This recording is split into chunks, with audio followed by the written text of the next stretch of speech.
Thank you very much for coming.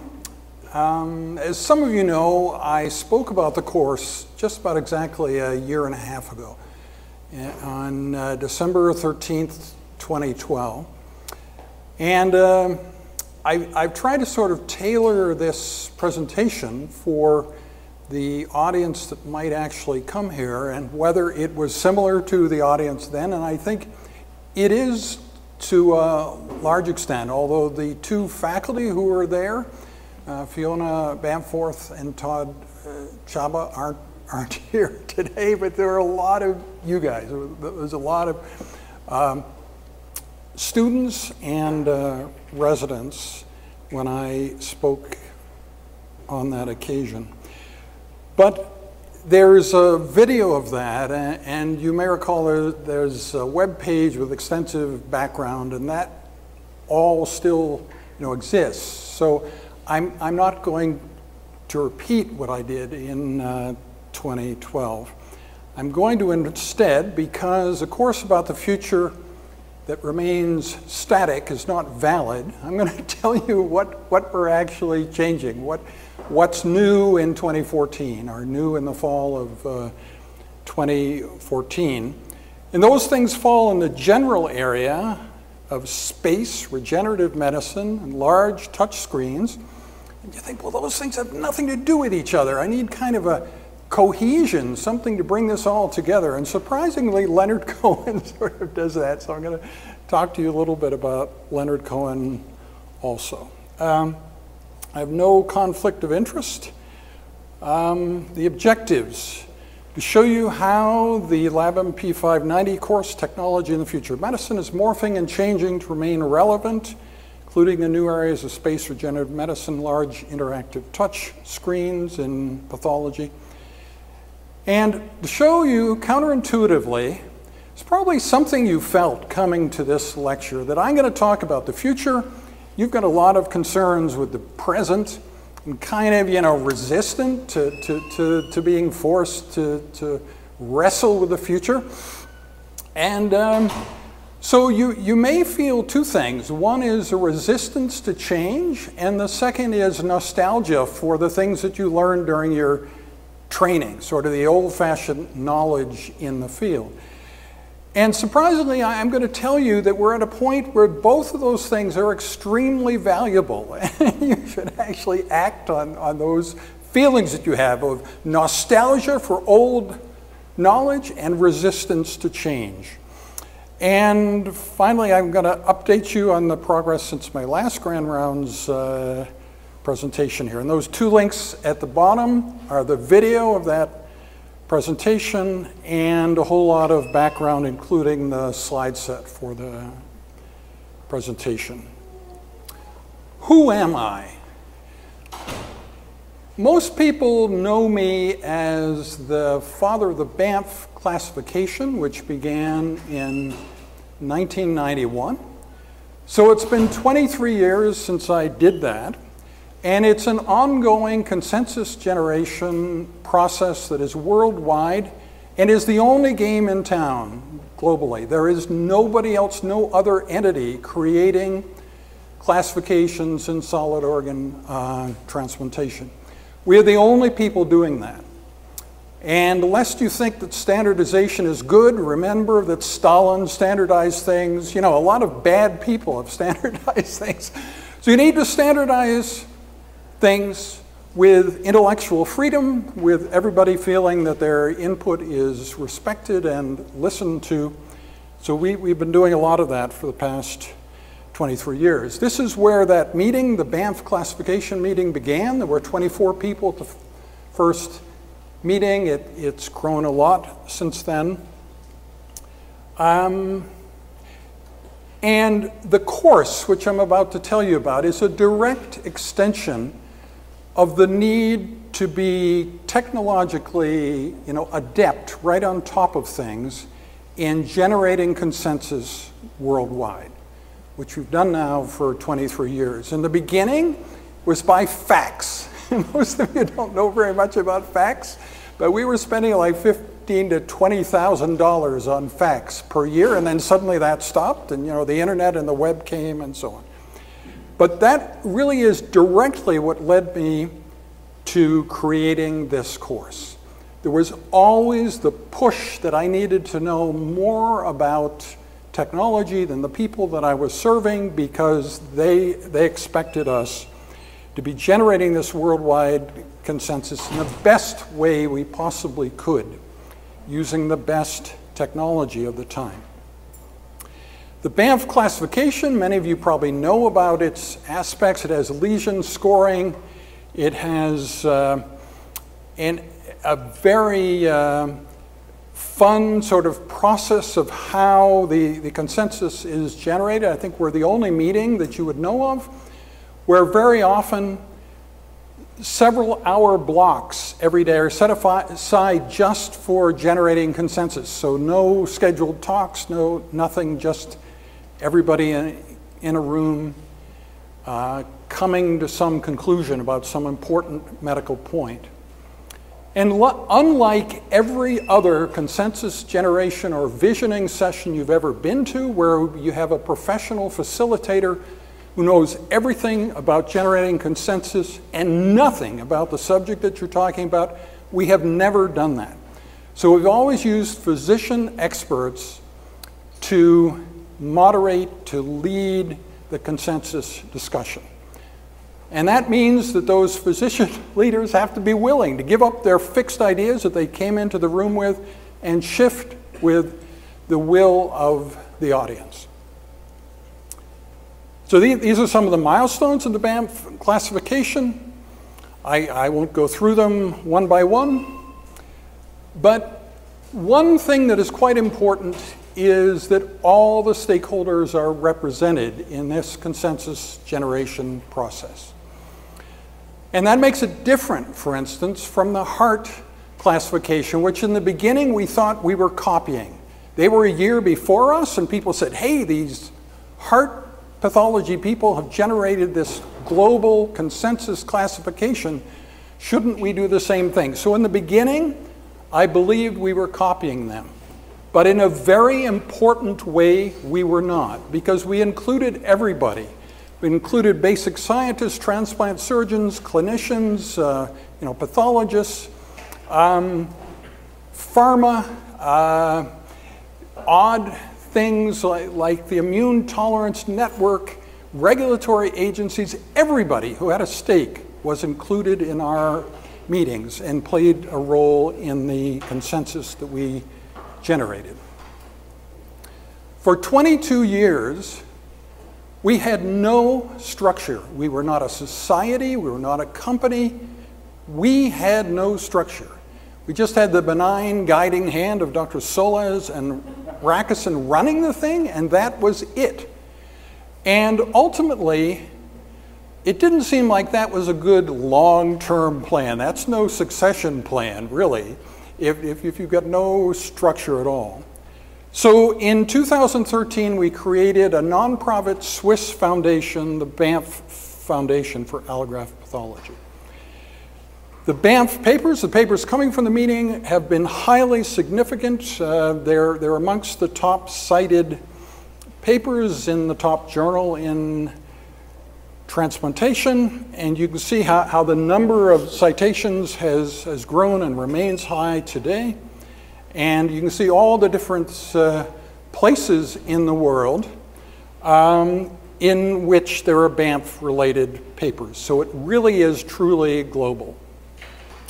And this, and I'm not going to test you on this, you may not know the names, and it may be sort of boring to look at so many names that you don't know, but this is the structure of the Banff Foundation that we've set up. And now we have succession planning. I can serve as the chair for only 5 years. We presume that Michael Mangel will succeed me. So we have transparency, we have succession planning, we have rigor, we have a clearly identifiable structure that we've never had before. These are some pictures from the meeting, and you may wonder about the next meeting, which is in Vancouver in October 2015. And the process, the consensus generation process, which I alluded to, it's physician-led consensus generation. It's not just local, it's not just the people in the room, it's worldwide. It involves people connecting via the internet. So that process, cutting edge technology, was necessary for it. And so it led directly to my leadership in something called NKF Cyber Nephrology, and eventually to creating the Technology and Future of Medicine course. Now, you have all seen those posters. How am I sure of that? Because we have to promote this course like mad.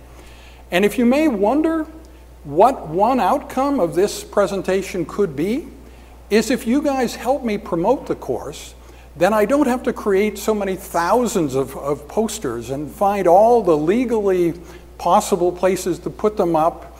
We're thinking of doing a fringe show. You know that Arya Sharma has done a fringe show about being fat. And I thought, well, if you can do a fringe show about the medical problems of being fat, you can do a fringe show about the future. But if other ways could be found to interest students in this course, they have to be brave. There's no other course like this in the entire world. It's not like a standard requirement for something that they're doing. And the main idea, the technological singularity, is a highly controversial idea. But because it is highly controversial, we incorporate skeptics into the course. And so we have the whole spectrum of tech advocates, tech skeptics, and everybody in between. All points of view are represented in the course.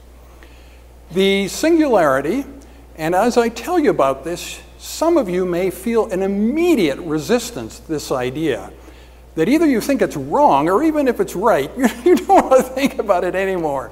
But it's the idea that machines are getting smarter much faster than we are, that our biology sort of limits how much the IQ of a human being can increase over years. And machines will, we believe, by the year 2029, which is not very long from now, be more intelligent than individual human beings. And by the year 2045, machines will be more intelligent than the entire aggregate human race. And from that point onward, the machines will control the future agenda of the world, and human beings can take part in this only if you cooperate or merge with them in some way. Now, you could be excused for not knowing anything about this before February 2011.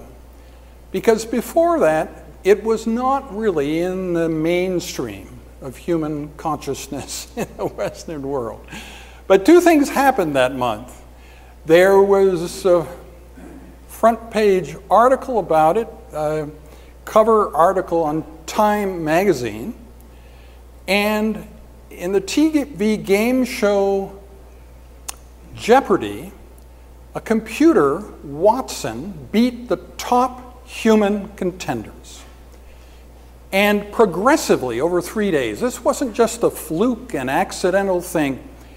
The computer got better every day, and it was clear by the third day that for the rest of time, computers are better at the game show Jeopardy than human beings will ever be. Just like they're better at chess and checkers. And if you just think of the latest automated phone call where you expected to get a person and you got a computer, you were probably served more quickly and better than if you had gotten a real person. Whereas it used to be always frustrating and you didn't like that outcome. The course was planned in May of 2011. And people just like yourselves, including Dr. Wah, who's sitting in the back row there, gave us focus group input. And we have made extensive use of this. This is quite an unusual course, so it has unusual characteristics. And we have to have somebody to blame for those unusual characteristics. And blaming the focus group works really well. So the focus group, for instance, said that we should make this course completely accessible to everybody. Everybody from all faculties, undergraduates, graduates. And you don't have to register for the course. You can just come in the room, sit down, and listen. And that has always been the case. As a matter of fact, 3 years ago when we began the course, we were not an official university course at all. It was sort of a dry run, but it was a very good semester. So we just had people coming in, sitting in on this. You could get CME credit.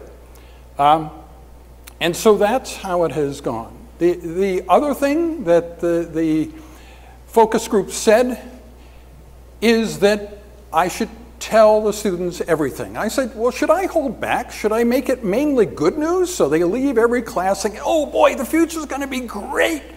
They said, no, that to the best of your ability, Dr. Solez, tell us everything, even the worst of what the outcomes could be. So that's what we have done. And over time, the sessions have developed a kind of pedagogical rhythm, so it's an 80-minute teaching session. I usually give a 10-minute intro, and then the lecturer speaks for 50 minutes, and then there's a 20-minute discussion. This broadcast quality video of the entire thing, higher quality video than you're probably familiar with in other settings, though the background is completely white. Person looks like they're in heaven or on a cloud or something like that. So it's a very technically impressive, and the audio is just as good as the video. And we have a camera, it's actually that camera right there, that is an amateur camera but captures still images based on a software algorithm of particularly facial expressions, smiles and stuff, and hand gestures and so on. And the instant that the camera sees that the algorithm is fulfilled, it takes a still picture. So we end up with highly unusual pictures and very good pictures like this one. If you imagine getting somebody to pose for a picture like that, that'd be really hard. So this is like an instant, and it's really exciting. At the end of every class, we have no idea whether the camera will have taken 200 pictures or 0. It depends upon what the camera feels about whether the shots fit the algorithm. The video and audio quality is superb now. It was terrible in the beginning. The air handling in the room where we began, it was louder than any of the speakers, and the lighting was bad, and everything was bad in that room originally. And we now have hot link table of contents on YouTube. So I know you're thinking 80 minutes. I'm not watching an 80-minute video, but there could be a minute in that video that interests you. And you have the hot linked table of contents, so you go immediately just to the subject that's of interest to you. You don't have to watch the whole thing. Does this quality have any real impact? What's the big deal? You know, oh yeah, you got good video. So what? Well, it has quite a dramatic impact on the lives of some of the students. Aisha Harian is a student who took the course in the fall of 2013, and she did her 20-minute presentation, and we put it on YouTube, and 3 days later, she got a job offer from this company in New York City, just fantastic social media job that she didn't even know existed. She didn't know the company existed, but she'd been to New York before. She loves New York. She's looking for something to do between the end of her undergraduate and the beginning of her graduate work. It was like a dream thing that happened. And it happened because her presentation and the video was so good. Now, the thing I would tell you is that the students have mentors. And Aisha's mentor is sitting there in the back row, Dr. Wah, and we have no idea whether this title, which you have to admit is a pretty exciting title, The Immortal Coil, Existential Risks at the Dawn of the Singularity. Well, that we don't know, and we'll never know, and Dr. Wah will never tell whether that title came from him or from her, but it really doesn't matter. Mentors are supposed to give good input. So many exciting things like that have happened. And I should tell you something else about Jonathan White. Jonathan White, you probably know of. He's the only surgeon who's won the 3M Teaching Award. He's an outstanding teacher in the Faculty of Medicine. And he, rather shyly, the first fall when we were doing the course, he was there in the audience. And I think it was probably hard for him because it was fairly late in the evening, and he's a surgeon, he has to get up early, and I was impressed by that. And finally he told me that he wanted to speak. He had a talk to give. And that talk is so good that it's always been sort of what's front and center on the website. So if you go to singularitycourse.com, it's his video that you're listening to. And it's really exciting and good, and the only thing is it begins in a way that's a bit rough and stumbling, and the reason for that is quite simple. That he intended to begin with a song. It's the song "The Future Soon" by Jonathan Colton. And so he played the song and so on, and then he began speaking afterwards. And when I put the video on YouTube, I stripped off the song because I didn't want to go to jail, and we didn't have any rights or, release for use of the song. And so he was kind of astounded at that. Well, now, it's fascinating. You would think, well, he's always talking about the same thing. No, so he's now presented this 6 times, right? Because it's been 3 years, and we teach every term. And every term is remarkably different. And this year, he spoke at TEDx, Edmonton TEDx, the local Edmonton TED.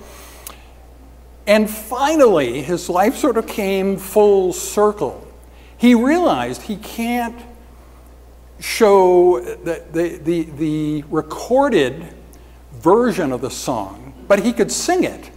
And so what he did is he told people at the beginning that there was going to be him singing at the end. And then finally, 3 years later, after he intended to have a video with this song, he now has it, but it's him singing it. And I think there's another way to look at what's exciting in the course, and that is Jonathan White predicting what Jonathan White's going to do, and the course is a really interesting and intellectually productive thing. So all the previous lectures are on YouTube at user Kim Solez and user Avoca99. The students are asked to critique one past lecture to suggest improvements. They write a paper, they give a 20-minute presentation. They're also graded on class participation. It's probably the only course you've ever heard of that has no required content. There's no specific things that you need to learn. There's no set of facts, agreed upon facts that every student has to learn. Every student can follow their own path and make productive use of their time in the course. You might think, well, gee, they must just all stay home and show up for the final presentation, but none of them do that because the presentations, the lectures, the student discussion are so interesting and engaging that they all show up. The subjects are the technological singularity, this idea of machines becoming smarter than we are, existential risks, things that could wipe out the entire human race, artificial intelligence, genomics, nanotech, and in particular, ways to optimize a positive outcome for humanity in the co-evolution of humans and machines and the influence of these considerations on medicine of the future. We have also prominent people internationally. David Pearce is a well-known UK philosopher who enjoys very much Skyping one-on-one with the students. We do an entire 80-minute class period. They're prepared beforehand by watching his videos and recorded talks. But the entire 80 minutes is them asking him questions and a sort of dialogue between the students and this brilliant and highly unusual philosopher. So how are we doing then in the dissemination of these ideas? It's really kind of spectacular how badly it's going when you just look at the numbers. People who are interested in this area, what else would they be interested in? I think they'd be interested in the PBS program Nova. They'd be interested in Doctor Who. They'd be interested in the Big Bang Theory. So how many people are interested in those things? 7 million for the Nova program, 12 million for Doctor Who, and 20 million for the Big Bang Theory. Maybe because people like humor. I don't know. But the actual, the serious discussions of, singularitarian ideas, this idea of machines becoming smarter than we are and the consequences of that. The biggest meeting that talks about that, those videos max out at 9,000 views, and our videos max out at 2,600. So we have a long way to go to reach the other 19 million, so on and so forth. And 2 years ago, the structure in this whole area became much simpler. Before, there were all these various players. And then Singularity University, where I went to the 9-day executive program in the spring of 2010, became for-profit. In California, there's this benign for-profit where you can be doing good in the world and still making money, and so that's a specific category of for-profit entities. So they did that, and then they basically bought up everything else. So they bought up Singularity Summit and everything else in this area except us. So we're like the only independent entity that's not owned by Singularity University. So what are the innovations in 2014? We have medical student elective participation in the course. We may be a medical student club. Do you know about clubs? Medical students often have clubs where they do something during the noontime, and we may create specific presentations, some live and some recorded for those noon hours, and we're planning to have the best food, because that's the way to get the best audience, is to have the best food. And so that's something that's an ongoing plan. There's a problem when you run a unique course. Anything unique may not be good. I mean, just because there's only one of it doesn't make it good. And you can get into sort of a cycle of self-praising where you keep talking about how good you are and how wonderful it is, and you never, ever improve. So I decided it would be much better if we got our lectures peer-reviewed.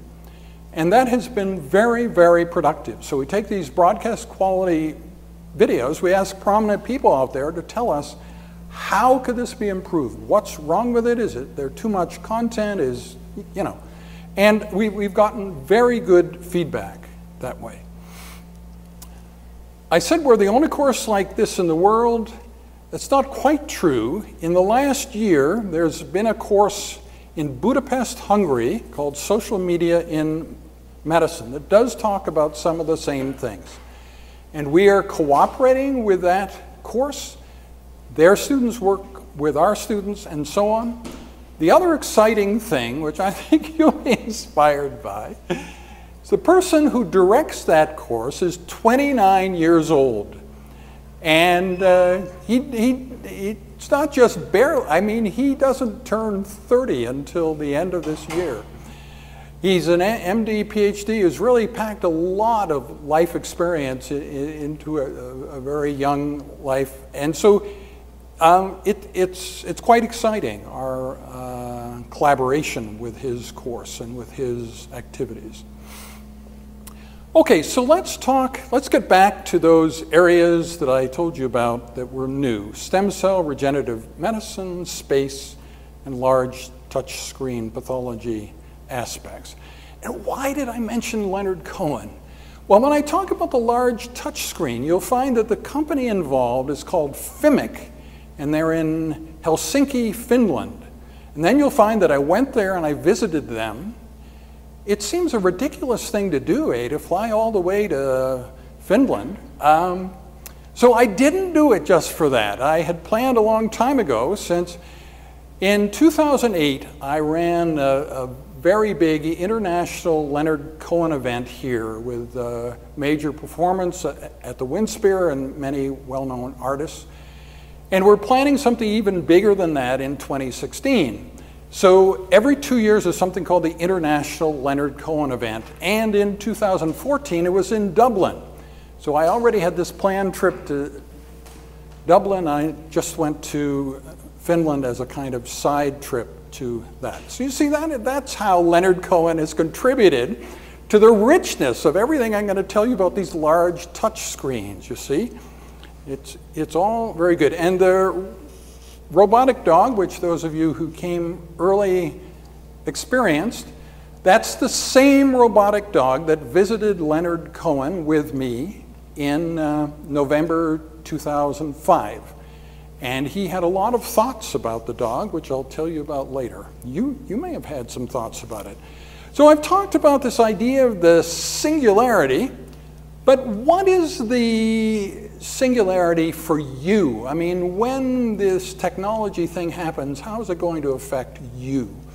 Well, one of the ways has to do with regenerative medicine and stem cell creation of organs. And no matter what area of medicine you're in, if it happens, that's going to be important. It's going to be a game changer. So let's think about this and let's be critical. Like I was saying, don't lose your skepticism about new things. Don't lose your nostalgia for old ideas. That's very valuable here. So just think about this red, white, pink transition here. Okay, so that's a heart. And you put in detergent and you get rid of all the cells. So you just have the scaffold, right? And then you inject stem cells and they proliferate and repopulate the heart. And it's the coolest thing. And then you have this heart made from the person's own cells that would be completely immunologically compatible and everything. And it's just the greatest thing in the world, right? Well, the thing is that there were two groups discussing this stuff, and they each have reasons not to talk about many of the problems that exist in really making this practical. If you had a new heart, wouldn't you want it to beat vigorously? I mean, that's sort of important, no matter how you look at it. And these recellularized hearts don't do that. They beat at the sort of normal rhythm, but it's just not as vigorous. The stroke output is nowhere near what it would be in a normal heart. We don't really know why. That's just one of many problems with this area at the moment. So what I encountered, and I just wanted you to think about this very simplistic thing that I did.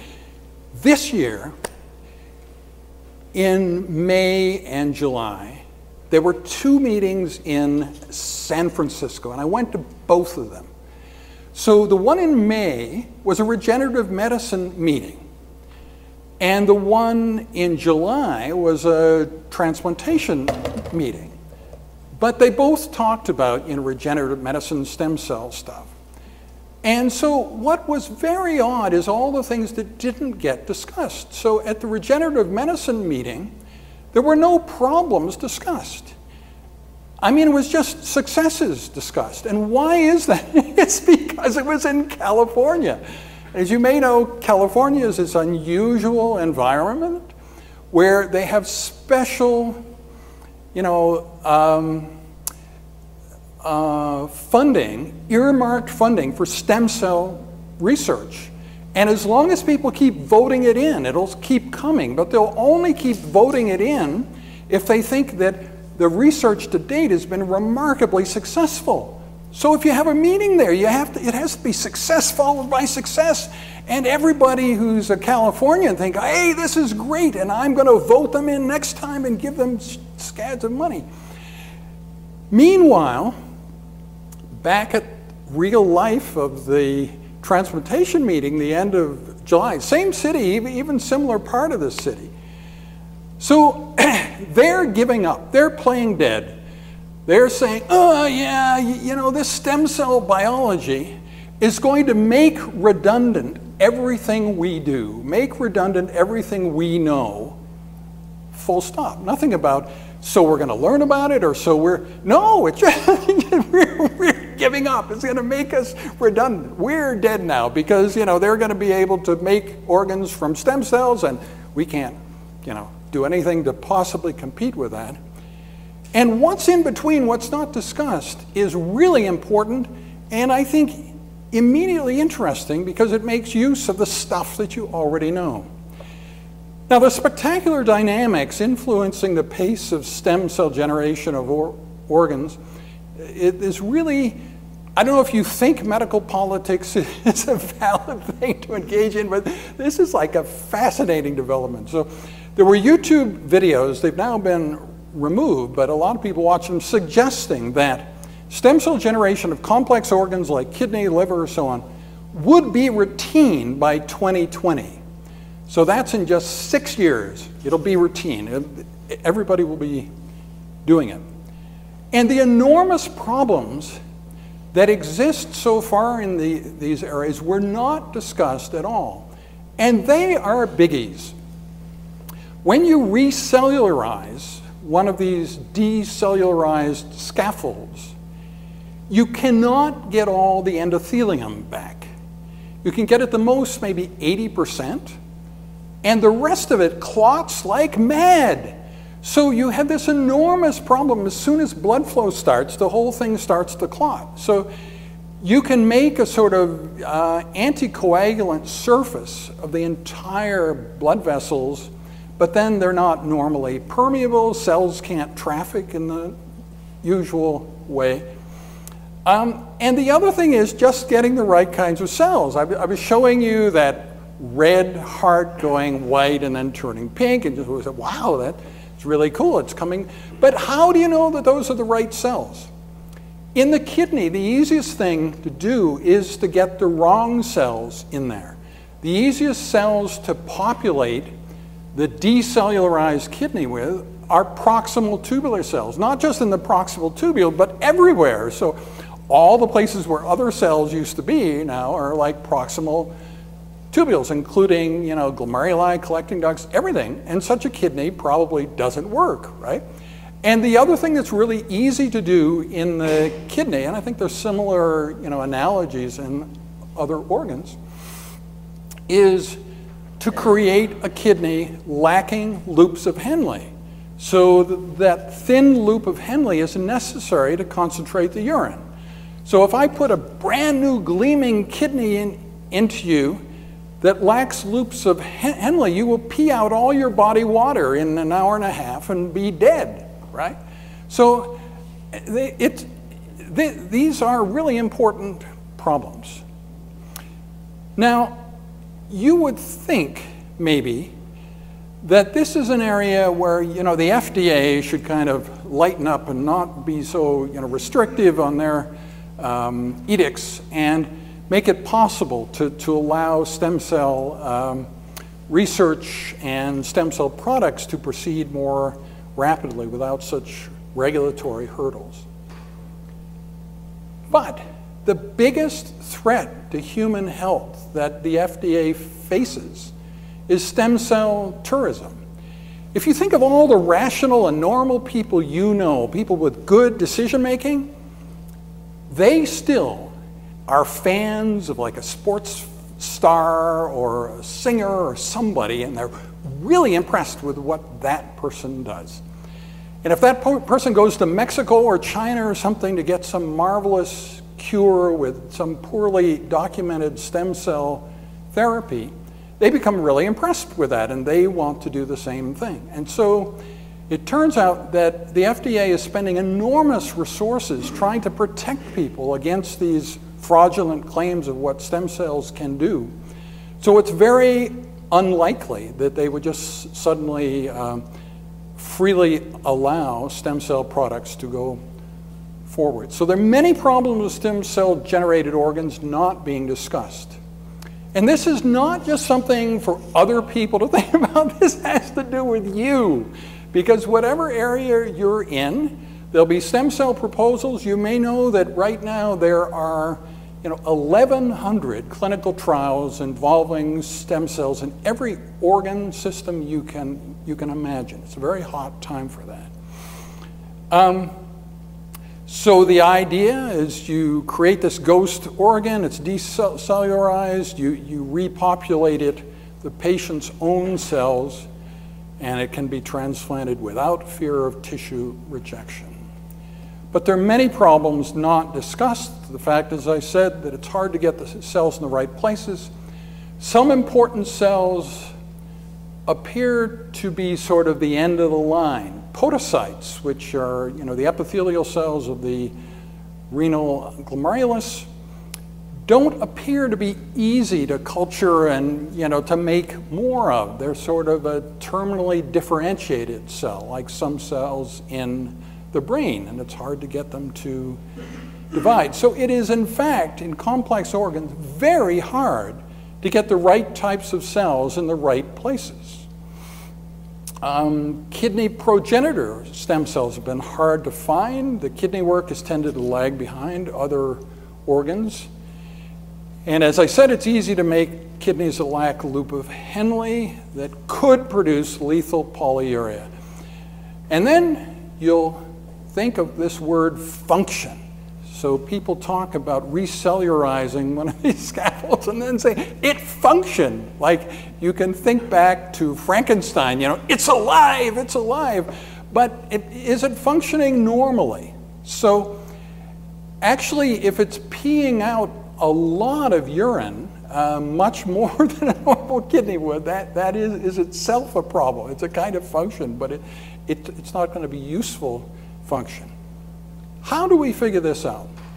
There are old ideas that many of you have told yourself, I can't think about that anymore because those problems have been solved, and we can't go back to those things that we learned in our training because it's boring and old. And one of them is the intact nephron hypothesis in the kidney that says if the tubular system is damaged, does that tubular system contribute to the final urine or not? Here, it's a matter of life and death. If the tubules, which lack loops of Henle, are not contributing to the final urine anyway, if they're shut down, then it wouldn't really matter. But if they are, if you're getting all this abnormal, unconcentrated urine, that's a problem. Same thing has to do with old-fashioned ideas about the heart, the stunned myocardium. Do you remember that concept from the 70s? Well, suddenly that's important enough. Again, we don't know why the beating of these hearts is so weak. It's sort of hard to figure out. Everything's there, everything's happening normally, but the beating of the heart is not sufficiently vigorous. So a lot of things that you already know that are a part of your training up till now are useful in asking what's wrong with a stem cell generated organ. What, abnormalities is it likely to manifest? Is it good enough to put into a patient or not? This is not a matter of you're learning a lot of new stuff. A lot of it is revisiting the old, because we've answered these questions in the native organs, but they are unanswered. They're completely unknown. The same questions that we answered a long time ago in native organs are unanswered in the stem cell generated organ. So this is the idea of nostalgia for old questions and being critical of the new. When somebody tells you to roll over and play dead because your job has been replaced by somebody else who's doing stem cell biology and they can produce perfect organs and the disease you study no longer exists and so on, be skeptical, because it could be that those stem cell generated organs are even more diseased than whatever you happen to be studying. So for instance, in transplant pathology, rather than saying, well, there won't be any transplants anymore, we have to go back to the beginning and reconsider, we can use existing skills to become tissue engineering pathologists, to figure out in these engineered organs, in these stem cell generated organs, what's really there, what cells are there, how are those cells, arranged. It's different from the kind of pathology we've been familiar with up until now, but it's equally important. It's just something new, And so I think it's really exciting. And somebody needs to cross the disciplines. Why not us? So this I've already said, except that the natural resistance to change and nostalgia for the past, use it to motivate you. I think we're not passive victims of the future. We can, so playing dead is not a useful physician's skill. Sort of fun when you have a dog who's able to do that's really cute, but it's not good for you. It's a kind of learned helplessness. That means you're in a situation where you could help yourself, you could improve your own career, you can make things better, but because you've already sort of given up, you've already said, I'm redundant because stem cell generation of organs has replaced what I'm doing. So don't let it happen. You can influence what happens. You can help create the future. You're not a victim of the future. You can mold what the future will be. So that's what I had to say about stem cells. About space, so what's the relationship between machine intelligence and space? A lot of destinations in space, no matter how you cut it, would take longer than human lifetimes, at least current human lifetimes, to get there. So somehow, either it has to be machines going, or it has to be our consciousness in a non-biological substrate, which is kind of the same thing. It's like if we turn into a machine with our consciousness, then we could go to these places. So thinking about space travel long term naturally involves machine intelligence. And even short term, there are lots of important questions like 3D printing of surgical instruments. This is me at a space development conference in a US astronaut suit, and this is Ross Lockwood. Many of you know him from our Midsummer Fest last year, where he did a physics demonstration looking like that. So he has experienced a 4-month Mars simulation experience. He was one of 6 people chosen for that out of thousands of applicants. So he has the luster of something like an astronaut. They're not really astronauts at the moment, but he's about as close as you can come. He also teaches in the course, as does Julia Lin Wong. Finally, what about large interactive touch screens? This, those of you who are on Facebook can immediately confirm, there's something very unusual going on with this Facebook group that I created called Pathology Careers. I created it years ago, and it remained sort of static with maybe 450 to 550 people. Then Patho India, an organization of pathologists in India, had their 15-year anniversary, and they asked me to put together a video for the 15 years. And that's really what that stand-up pathologist thing that you've seen me talking about, these large touch screens. I did that for the 15-year anniversary of Patho India. They said it's not personal enough. No, we need something deep from within your soul, Dr. Solez. So then I gave them a second video that's all about how there are all these skills in life that you don't really acquire until you're older, that actually the more your life proceeds, the better it becomes, and how counterintuitive this is, and that learning philosophy the way that I learned it is like way more fun than taking actual philosophy courses. So they liked that because they thought it was closer to my soul. And from that moment, this group started to grow. And I'm talking. So you'll see if you go in there, there are 200 new people signing up every day. And we're just about at 5,000 as of this moment, and it's continuing to grow and grow.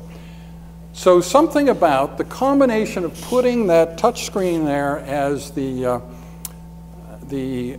graphic, they have know-how, and know-how is important. These screens are much more quickly interactive than the ones in your child's school, and the ones in your kid's school wouldn't be very satisfying in the long run to practice digital pathology with.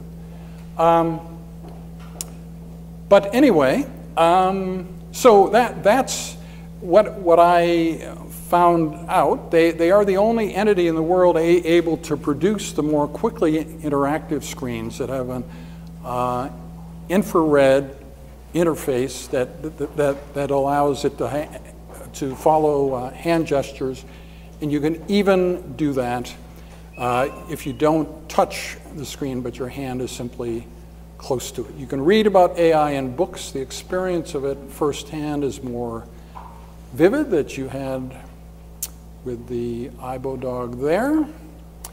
And you may wonder, who is this dog for? Is this for a child? No, because the ears and tail come off in about 2 seconds, and it looks very stupid, the ears and tail. So the affluent young women in the room, if there are any people who feel that they're in that demographic, that was everybody who bought these. Either it was affluent young women buying them or men buying them for the affluent young women, and predominantly in the US, Japan, and Western Europe. So Leonard Cohen, when I visited him, we talked about the fact that the dog doesn't know right from wrong, but is not big enough to do any harm. And it was his impression that things such as this robotic dog would learn to become big enough, would somehow be able to be big enough that this absence of the sense of right and wrong would be a problem.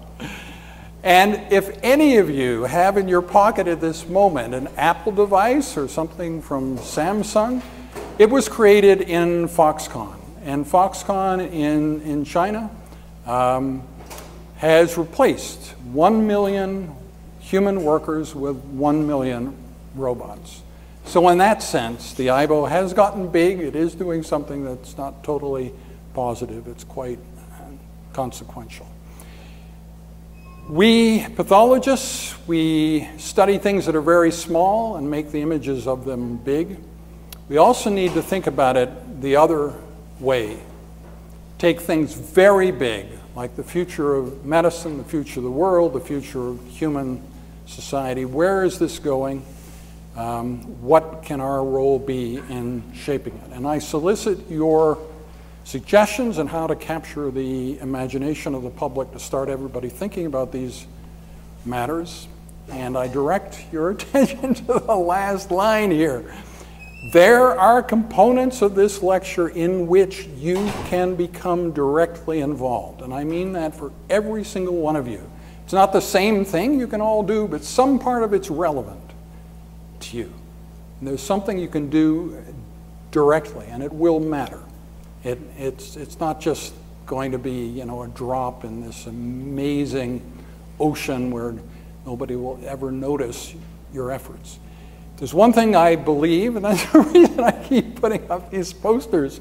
The individual still makes a difference, even today in 2014, and that can be true for all of you. Thank you very much. We have to be out of here in 4 minutes, but I'd be happy to answer questions if you may have. Tito, you're looking inspired?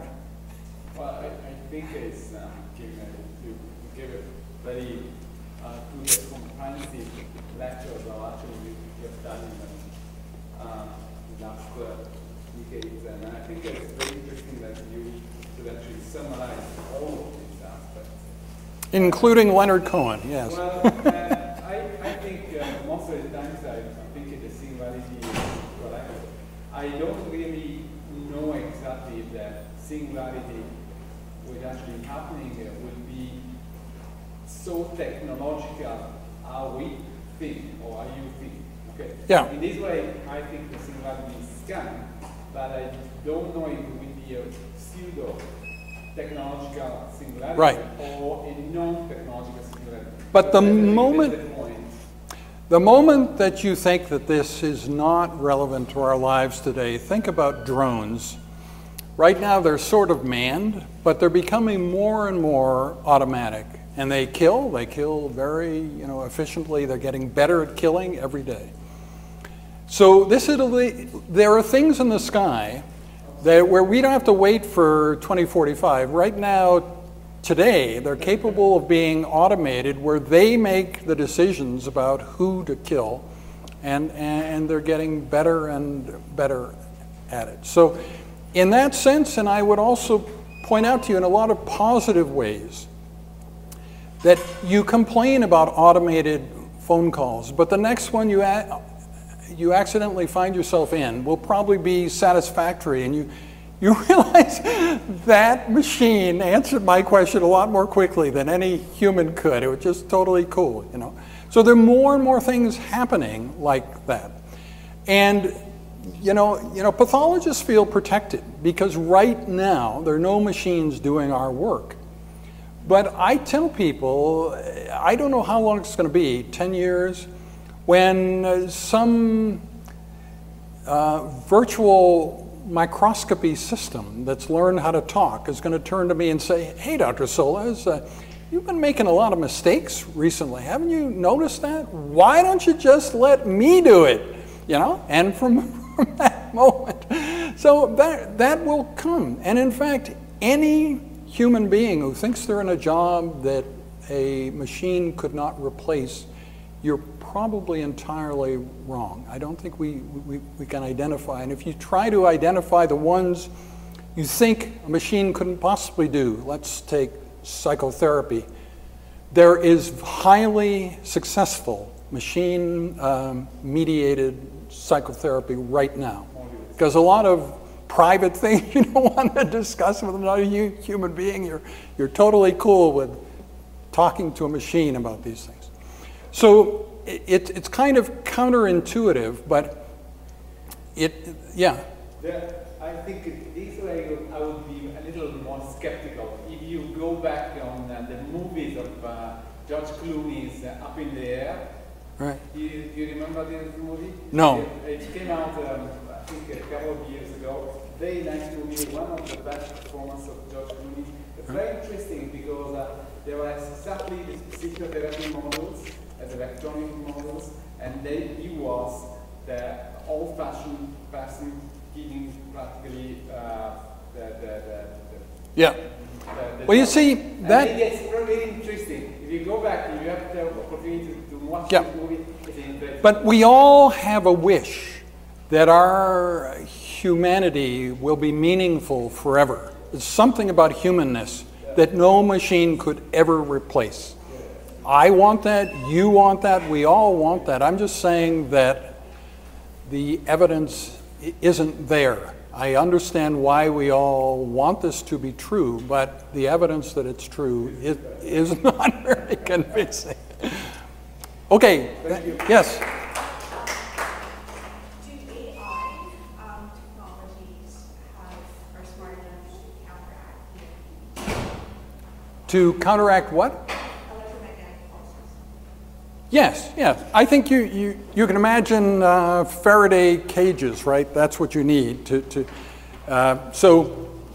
that. All I can say is just turn the power off and Yeah, but no, I think that the moment that a sentient machine realized that this was a serious problem, they'd start working on the best Faraday cages you can possibly imagine, much better than any human ever thought of. So yeah, I think it's hard to imagine anything.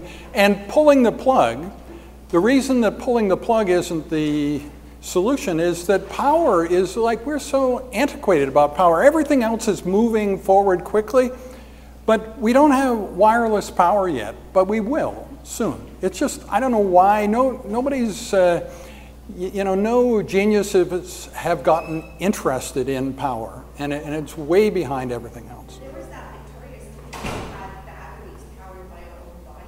Yeah, yeah. No, those things are coming, so yeah, pulling the plug won't work.